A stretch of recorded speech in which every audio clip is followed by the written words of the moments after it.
Erik seemed very businesslike. The guy just knew what they needed to do, get it done. Last night there was sort of a lot of flash and sizzle. Tonight it was sort of seemingly everyone doing their part to sort of contribute, as a group. Yeah, look, Washington has really established a way of playing. I mean, they're a very good defensive team.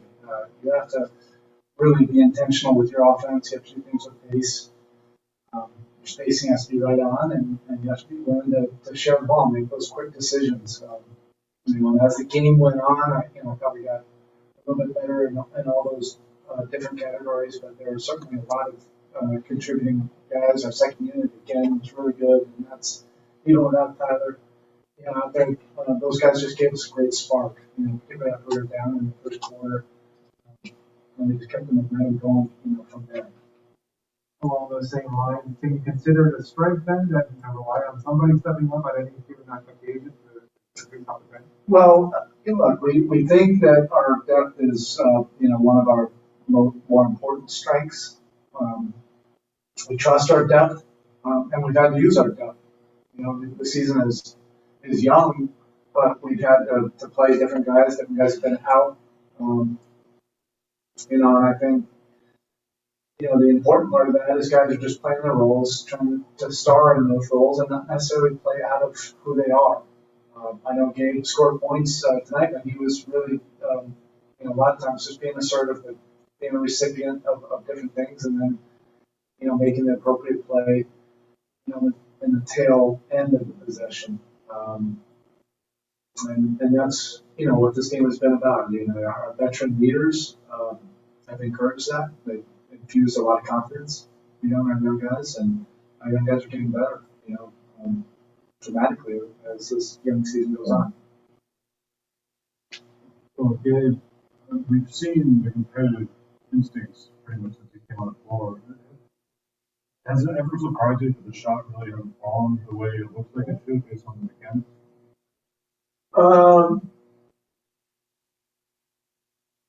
I don't know. Like I never really get too much into the swing of whether the ball's going in. I see the work that he puts in. I know he's a great shooter, and it's a matter of getting comfortable, and I think that's what you're seeing. I think he's comfortable. I think the veteran guys are infusing confidence in our young guys and Gabe, and they're able to be their best versions of themselves. Gabe is also healthy this year. I don't think it's really fair to really evaluate last year. He was just grinding, but he gave us good minutes last year, but he wasn't healthy. Coming off knee surgery and just trying to get to his rhythm and get his strength and doing everything behind the scenes.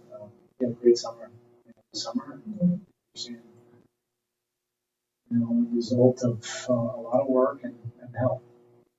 For all the things you were looking for from PJ, probably scoring was way down on the list. But it seems like in moments of truth, he gets to the right spots at the right moments and gives you those sort of relief points when needed most. Does he just have a knack for the moments like, okay, now I'll score? Yeah, he's a really versatile player. So I think it's easy for, the average fan just to say that he's a 3-and-D guy. That doesn't do it justice at all of how much he can impact the game, impact the league. He's a really smart, savvy, experienced two-way player, and he's versatile, so he can do a lot of different things. Offensively, like I've said many times, he's a brilliant screener, but he's also an off-ball guy that knows how to get into open areas. Sometimes it's a three, but sometimes in the open space and paint or on the baseline, makes guys better. And he can even handle the ball a little bit, which is helpful for us as well. This last 5-6 game stretch where you used him kind of a lot more than you were early on. Obviously, some of it is you needed him with some of the guys out. Is there something you're seeing right now with him that's just giving you that? Yeah, basically what I said before. I felt that way about Gabe coming out of training camp. But we went within that 9-man rotation. We're fully healthy at the start of the year, and it was really more just a numbers deal, for him. But he stayed the course. Didn't get caught up in anything that, could distract him. And he was prepared and was ready for his moment, and he's produced. I know it's not new of a Jimmy Butler the way that he's able to jump those passing lanes. He's not almost a football back. Yeah. It's kind of unique the way he does it. Yeah, he has great closing speed and anticipation, and he has a great knack and IQ for those kind of plays. He sees plays happen 2 or 3 steps ahead of it. I don't even think you can teach that.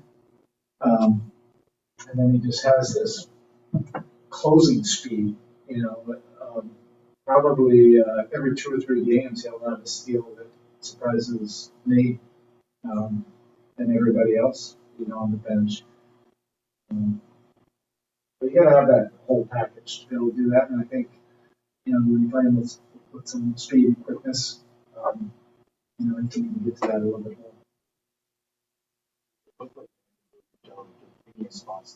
Yeah.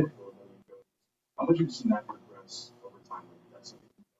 Yeah, I think what Bam is noticing is, and Bam is really smart, so he sees what veteran players are doing, and it's what is called for that game, or that quarter, or that possession, or that half, and it could change.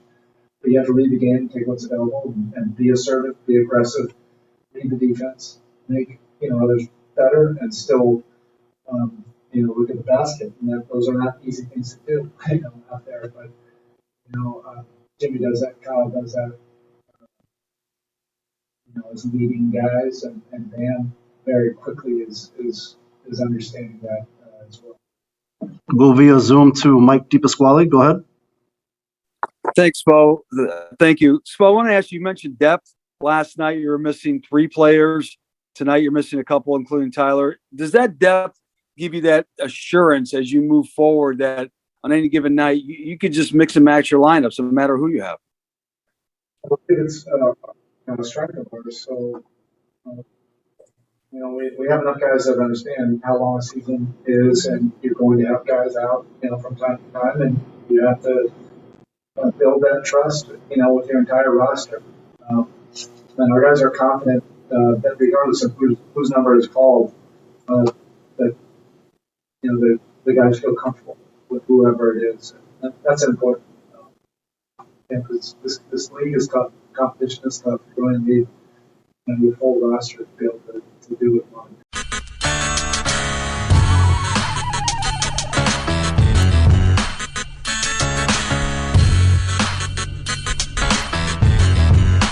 This is the Big O Show.